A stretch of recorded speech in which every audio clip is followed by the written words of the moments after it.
Welcome back again, brothers and sisters. Thank you for being there and continue watching us. Brothers and sisters, as we have said, Adventus meaning the coming. And as we have said, who will be coming? It is Christ. It is Christ. Alam mo po, pagka po meron tayong bisita na darating, no? For example, bisita mo ang biyanan mo. Of course, no, you will be prepared. Bisita mo siguro yung mayor ng inyong town, governor ng inyong province, or presidente, or secretary. For sure, brothers and sisters, ihahanda po natin ang lahat. No? Ihahanda natin yung bahay natin, ihahanda natin yung mga pagkain. And mismo siguro, tayo po maghahanda po ng ating mga magagandang damit, magagandang sinina. And I'm sure of that. Why? Because there will be an important person who will be coming, no, to us, to visit us. And you know, brothers and sisters, this Christmas, Jesus Christ is coming to each and every one of us. Ano po ba ang paghahanda? Ano po bang ginagawa po nating, what will be our preparation for this Christmas? Alam mo, sarap nung sinabi nung pare nung linggo, sabi niya, ang Christmas po ay paghahanda po. Paghahanda ng kalooban. Paghahanda po ng puso. At pag pinaghanda po natin ating puso, paano po ba? Tanong po, nagkumpisa na po ba tayo? No? Yan po yung paghahanda po natin. Kailangan na prepare the way. Kailangan po maging malinis po yung daanan ni Kristo. At ang tahanan po ni Kristo, ang luklukan po ni Kristo, ang kanya pong uupuan sa atin ay ang ating puso. So, kailangan malinis ang ating puso. Confess, brothers and sisters. You know, confession po, yun po yung isa sa masarap sa ating pagiging Katoliko, na tayo po ay nagkakaroon ng pagkukumpisal sa pare. Do not mind the priest. Huwag na po natin isipin yung pare na siya ay tao din. Ang mahalaga po, siya po ay representante ng ating Panginoon, ng ating simbahan. Wherein tayo po ay nakakapag-unload, nakakapag-alis ng basura. Nakakaawa nga po ang ating mga pare. Why? It is because when you confess, ang kinukonfess po natin, basura natin. Brothers and sisters. Yun po yung isang bagay. Next, nakapag-confess po tayo, brothers and sisters. Pero yung po ba kinonfess po natin, ay iayos po natin. For example, nag-confess tayo na meron tayong kaaway, meron tayong kagalit. Nakapag-reconcile po ba tayo? Nakipag-ayos po ba tayo doon po sa ating pong nakaaway? Friends, people of God, there is something. Forgiveness is divine. You know, pag tayo po ay nagpatawad, pag tayo po ay nakapagkasundo, hindi lang po yung pong tao na pinatawad natin na nagkaroon ng biyaya. Much more tayo po na nagpatawad, tayo po ang nagkaroon po ng biyaya.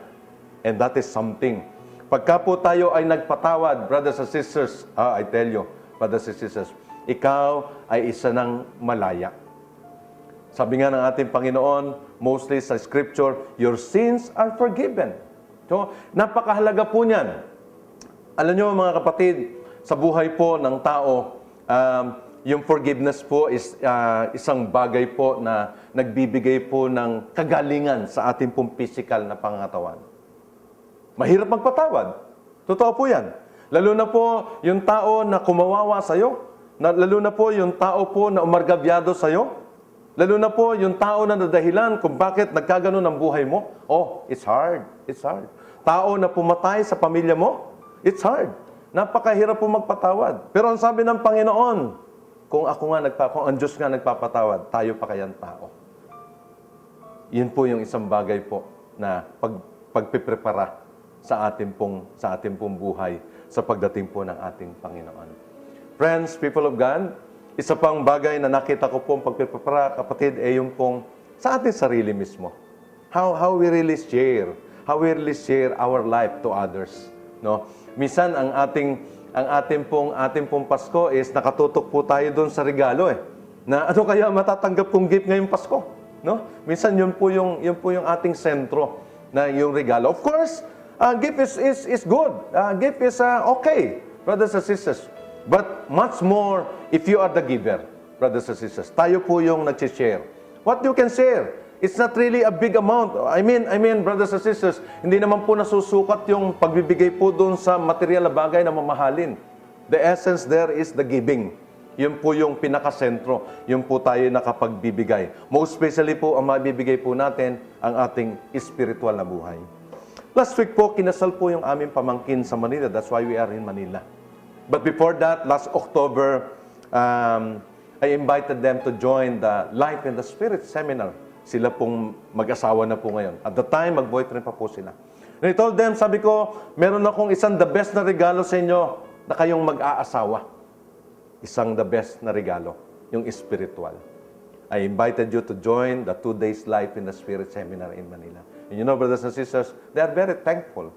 They are very thankful. Sa bagay po na nakita po nila na nakapagregalo ka ng spiritual. Friends, people of God, yung pong pagbibigay po natin, pagregalo po natin, ay kailangan po mayroon pong pag-ibig. As I have said, no? You can give without love, but you cannot love without giving. Giving ourselves, giving something. This Christmas, brothers and sisters, marami po tayong kapatid na nangangailangan. Nangangailangan ng what? Nangangailangan ng kalinga. Nangangailangan ng pagmamahal. Ikaw, kapatid na biniyayaan ng ating Panginoon, alam ko, lahat na ng pangangailangan sa mundong ito, meron ka na. Kapatid, hinihipo ka ng ating Panginoon. The Lord is touching each and every one of us to give something to our brothers and sisters. And when we give something, brothers and sisters, give the precious one. Anyway, this is Christmas. Kapatid, sana po maalala po natin yung pagbibigay po natin. Sana po yung pag nagbigay po tayo, yung pong nabigyan natin, sana mas maganda yung yung wala nang maibabalik sa atin. Nothing to return. It is only God will return it to us. Yun po yung isang bagay na napaka ano po nitong Christmas. Ito pong Christmas, we hope na sa pagdating po ng ating Panginoon, maging malinis po yung kanyang daanan sa ating buhay. Na punong-puno po tayo ng hope, ng pag-asa, punong-puno po tayo ng pag-ibig. No? Pag-ibig sa ating kapwa, pag-ibig sa ating Panginoon, pag-ibig ng ating Panginoon na experience po natin. Punong-puno po tayo ng kagalakan, no? Kagalakan, rejoice in all of our life. And punong-puno po tayo ng kapayapaan. Brothers and sisters, ang mundo po, no, ay nangangailangan ng apat na ito.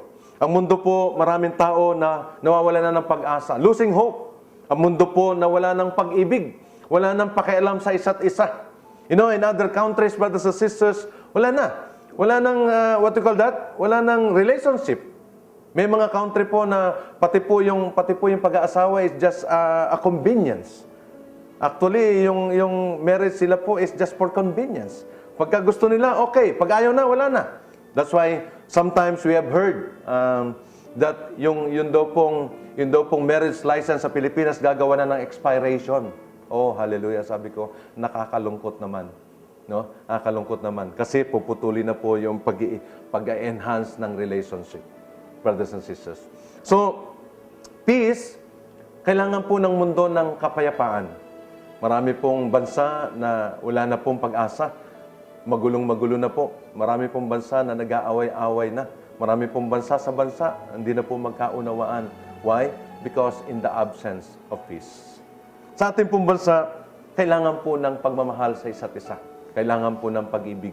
Problema po sa ating, ang problema po sa ating bansa, ang problema po ng ating gobyerno, ang problema po ng ating kapaligiran, ang problema po ng basura, ang problema po ng environment, ang problema po ng bawat isa po sa atin. Hindi po ito mawawala. Pero ito po ay maayos po natin kung ang bawat po isa po sa atin ay magkakaroon ng pag-ibig sa isa't isa. Why? Because, brothers and sisters, when love prevails to each and every one of us, mawawala po ang gulo. When love prevails to each and every one of us, brothers and sisters, magkakaroon po ng kapayapaan. Mawawala po yung nakawan, mawawala po yung corruption. Why? Because of love. Kasi, kapatid ko, kung nagmamahal ang bawat isa po sa atin, ang naiisip lang po niya kabutihan. Ang nauunawaan lang po niya kung paano yung kabutihan gagawin niya sa kanyang sarili, sa kanyang pamilya, sa kanyang kapwa, sa kanyang negosyo. Kung ang lahat po mag-iisip ng kabutihan at pag-ibig, brothers and sisters, one thing for sure, magkakaroon po ng kapayapaan. Ang bansa po magkakaroon po ng pag-asa. Ang bansa po magkakaroon po ng pag-iibigan sa isa't isa. Ang bansa po ay magkakaroon po ng ng kagalakan, ng kasayahan po sa isa't isa. Hindi po magiging sentro lamang po yung karangyaan. Hindi po magiging sentro lamang po yung pera doon po sa bawat bansa. na magkakaroon po ng pag-ibig sa bawat isa. Ito pong Pasko po na ito, brothers and sisters, ay isang bagay po na lagi po nating inaabangan every year. No? Every December, ito pong Christmas na ito pong pagsilang muli ng ating Panginoon, ito po ang lagi pong inaabangan ng bawat tao. Now, brothers and sisters, the Lord is calling each and every one of us. Ang bawat isa po sa atin ay tinatawagan ng ating Panginoon. What? Para po maging instrumento ng ating Panginoon upang mas sumilang muli ang ating Panginoon po sa bawat pamilya. Isilang muli ang Panginoon sa bawat mag-anak. Isilang muli ang Panginoon sa ating mga sarili upang mabuhay muli ang ating Panginoon sa ating mga sarili. So brothers and sisters, I invite you to have a prayer. A prayer na paano po natin maibibigay po ang ating sarili. In the name of the Father, and of the Son, and of the Holy Spirit. Amen. Father God in heaven, we praise you and we thank you, Lord God, for this Sunday. Lord, in this topic, the Advent, the coming of our Lord Jesus Christ, the Son of God, the Son of Mary. Lord, we pray to you, pinagdadasal po namin sa iyo, Panginoon, ang lahat-lahat. Pinagdadasal po namin sa iyo, we lift up to you, Lord God, those victims, Lord God, ng kalamidad, ng Bagyong Yolanda, na hanggang sa ngayon po ay hindi pa po nakaka-recover. Ipinagdadasal po namin sa iyo ang mga kapatid po namin na nasa mga bilangguan, nasa presuhan, in the prison, O Lord God. Most especially those people na walang kasalanan, na naging biktima lamang. Panginoon, tinatas po namin sa iyo ang aming mga kapatid po na nasa ospital sa oras na ito. Darating po ang Pasko, nandun pa rin pala sila sa ospital, O Panginoon, nakikipagtunggali sa kanilang mga karamdaman. Nataas po namin sila, nabigyan mo sila ng kagalingan, bigyan mo po sila ng kasiyahan, O Panginoon. Lord, we lift up to you those people, Lord God, na walang tahanan. Walang tahanan na nandun po sa kalye, Panginoon, in the streets, living there, sleeping there, Lord God, na walang makain. Lord, samahan mo po sila. Sila po ay mga anak mo din, O Panginoon, kaya ipinagdadasal po namin sa iyo, O Panginoon. We lift up to you, Lord God, those people na, especially sa mag-asawa. Mag-asawa po na dati ang sarap-sarap po ng kanila pong buhay, dati po ang sarap-sarap ng kanilang relationship, ng kanilang pagkakasunduan, ngayon po ay maasim na ang kanilang relationship. Ayusin mo po sila, Panginoon. Lord, we lift up to you, Lord God, yung pamilya po, especially po yung mga anak, na maging masunurin po ng mga anak. We lift up to you, Lord God, ang pamilya po na wala na pong pag-asa sa buhay, O Panginoon. Lord, we lift up to you our country. We lift up to you, O Lord God, all the countries in this world, Lord God. Lord God, we lift up to you each and every one of us, O Lord God, na sana po, Panginoon, gamitin mo po kaming instrumento sa iyong kapayapaan, O Panginoon Diyos.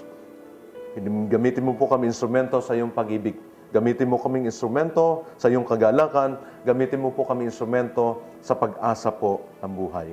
All these things, Father, we ask in the mighty name of Son Jesus, with the power of the Holy Spirit, one God, forever and ever. Amen. In the name of the Father, the Son, the Holy Spirit. Amen. Thank you very much po. Marami pong salamat. A blessed Sunday po sa inyo lahat. This is Brother Vic Cabral of Love Black Community.